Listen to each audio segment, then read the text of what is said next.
최근 게임 산업, 아니 콘텐츠 산업에서 유행하는 용어가 있죠. 바로 리메이크. 오늘날 게임 산업에서 리메이크는 단순한 향수 자극을 넘어 정교하게 설계된 산업적 생존 전략입니다. 왜 이게 생존 전략이냐? 이는 기하급수적으로 치솟은 제작비와 인구 통계학적 변화가 맞물린 결과이기 때문이죠. 최근 AAA급 게임의 제작비는 약 1,000억 원을 상회하는 수준에 도달했습니다. 그리고 그 금액은 지속적으로 올라가고 있는데요. 문제는 현재 게임을 즐기는 사람들의 숫자죠. 2024년 게임백서에 의하면 시간 부족, 대체 여가 수단의 증가로 인해 전 세계적으로 게이머의 수는 점점 감소하는 중인데, 이는 소비자가 점점 감소한다는 얘기고, 이런 상황에서 제작사는 성공 여부가 불투명한 신규 IP보다는 그나마 게임에 남아있는 사람들, 즉 팬층에 검증된 확고한 팬덤에 집중할 수밖에 없습니다. 정보가 넘쳐나는 세상에서 팬은 확실히 관심을 가져주며 이들은 큰 마케팅 비용을 들이지 않아도 구매해주는 사람들이니까요. 또한 세계적인 통계 기준으로 볼 때 게이머의 평균 나이는 36세에서 41세입니다.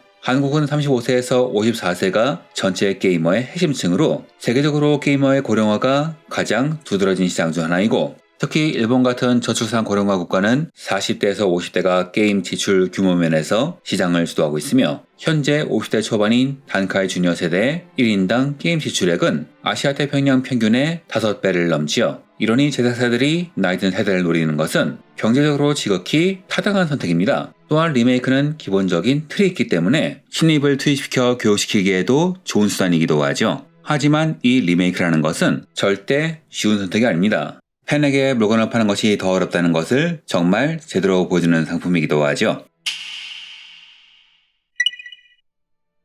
리메이크의 제작 방식은 고전의 문법을 얼마나 중시하느냐에 따라서 크게 3가지 방법으로 나뉩니다. 하나는 보존 중심, 스퀘어 에닉스가 잘하는 HD 2D 등 원작의 도트 감성과 시스템을 유지하며 그래픽만 입체화해서 원작의 정체성을 최대한 보존하는 것이죠. 이는 기본 팬의 거부감이 낮긴 하지만 현대적 기준에선 내용이 부실하거나 시스템이 불편할 수 있습니다. 드래곤 퀘스트 1의 경우에는 아군이 한 명인지라 공격하고 회복하고 또 공격하는 식으로 전략이 단순해지죠. 둘째, 과감한 재구성. 드래곤 퀘스트 7 리이메이진처럼 특정 시나리오나 시스템을 과감히 삭제하거나 현대적으로 수정하는 것을 말하죠. 이는 현대적 플레이 감각에 맞추는 것이기도 하지만 원작 특유의 깊이와 손맛이 사라지는 선택이기도 합니다. 마지막 3번째는 메타적 재구성입니다. 파이널 판타지 7 리메이크처럼 원작의 존재 자체를 스토리 안으로 끌어들여 리메이크란 행위 자체를 게임의 일부로 만드는 방식이죠. 이는 리메이크에서 딜레마가 됩니다.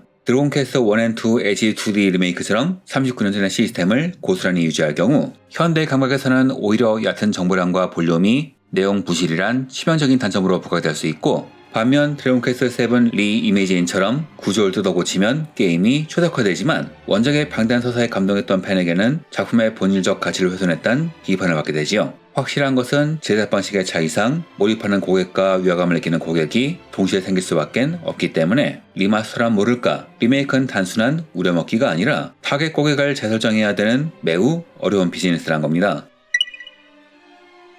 리메이크는 과거의 명작을 발전된 제작 기술로 선보이는 장르입니다. 하지만 이게 말처럼 쉬운 일이 아니죠. 기술이 발전하여 그래픽이 실사급으로 정교해질수록 게임 특유의 비현실적인 허용이 이질감을 주기 때문입니다. 이는 과거의 연출을 다루는 방식 때문인데요. 한 예로 파이널 판타지 7 리메이크는 AAA 게임에 준하는 대작으로 재구성되었지만 대검으로 배워도 피 한 방울 나오지 않는 물리적 불일치가 불쾌한 골짜기처럼 몰입을 방해합니다. 영화 어드벤트 칠드런을 안 본 사람에겐 더더욱 말이죠. 이는 같은 수준의 AAA 게임이 이런 부분을 잘 구현했기에 벌어지는 이질감이죠. 과거에는 부족한 해상도와 그래픽을 플레이어의 상상력이 채웠습니다. 하지만 게임의 그래픽이 업그레이드 되면서 어디까지 상상력에 맡길지에 대한 기준이 생긴 것이죠. 없던 연출을 집어넣을 것인가, 아니면 과거의 연출과 맞출 것인가. 이 과정에서 다른 AAA 게임과는 달리 배워도 피가 안 나오는 연출이 되어버린 것이고, 이게 피가 나오는 게임에 익숙해진 일부 유저들에게 이질적으로 느껴진 겁니다.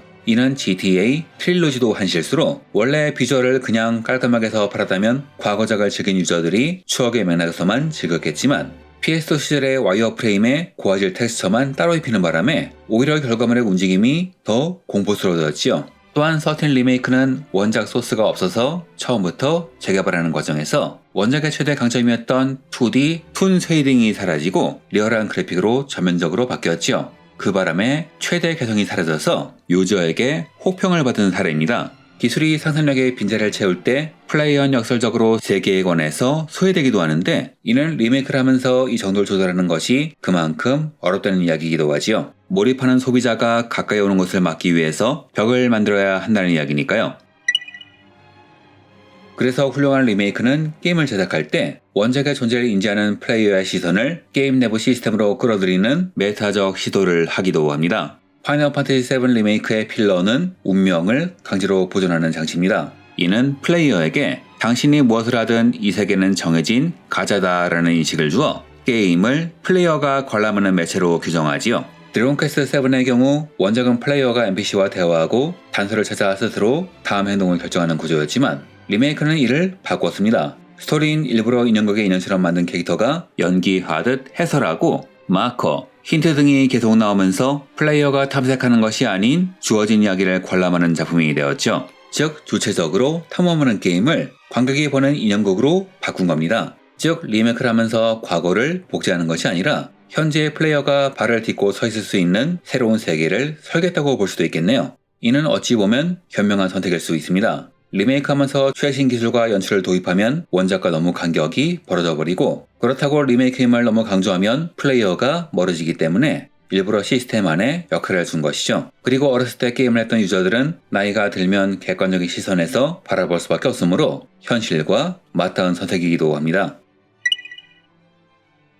과거에는 그냥 복합판이라고 해서 추억을 가진 사람이 접근할 수 있는 상품으로만 게임을 제작했다면 게이머가 갈수록 줄어들면서 이들을 유입해야 할 필요성이 생기자 제한적이나마 이들을 끌어들이기 위해서 리메이크의 방식이 점점 바뀌었습니다. 현실상에서 기존 팬들이 훨씬 강하게 반응하지만 신규 유저도 이를 인식하는 시기죠. 그래서 리메이크는 제작사에게 가장 안정적인 선택입니다. 2024년 1월부터 2025년 9월까지 리메이크 및 리마스터된 42개의 타이틀이 7,240만 장이란 판매고를 달성했고 그 매출은 무려 14억 달러에 달하며 리메이크 한 편의 평균 소비자 지출은 리마스터의 2.2배에 달했죠. 그래서 현재 게임사는 복합판 컬렉션으로 일단 시장의 흐름을 본 후 이에 맞는 게임을 리마스터 혹은 새로운 팬층을 유입시켜야 할 장르는 리메이크를 하는 겁니다. 즉 안정적인 매출을 위해서 기술적 보완을 넘어 과거의 가치를 현대 시대상과 다시 연결하는 과정인 것이죠. 결과적으로 리메이크는 기업에는 안정적인 자본을, 플레이어에게는 과거와 현재를 잇는 경험을 제공하고 여기서 초축된 자본과 기술적 토대는 훗날 등장할 새로운 오리지널 작품을 위한 소중한 데이터 그리고 인력 교육을 위한 도구가 됩니다. 하지만 여기서 한 가지 질문이 생기죠.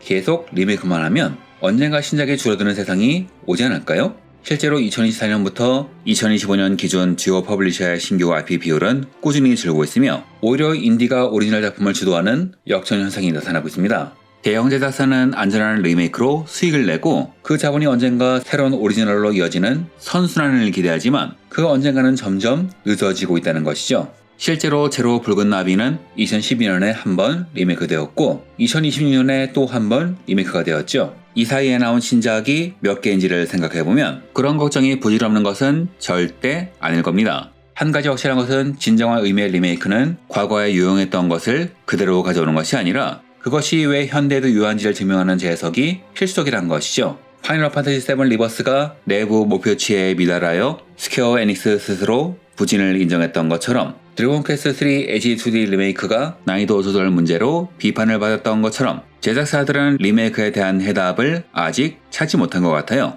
즉 리메이크의 방법은 아직도 연구할 여지가 많다는 것이겠죠. 그게 사업을 하는 사람의 숙명이기도 하고요. 지식에서 얻은 인사이트를 말하는 지식공장 이번 영상은 여기서 마치겠습니다. 감사합니다.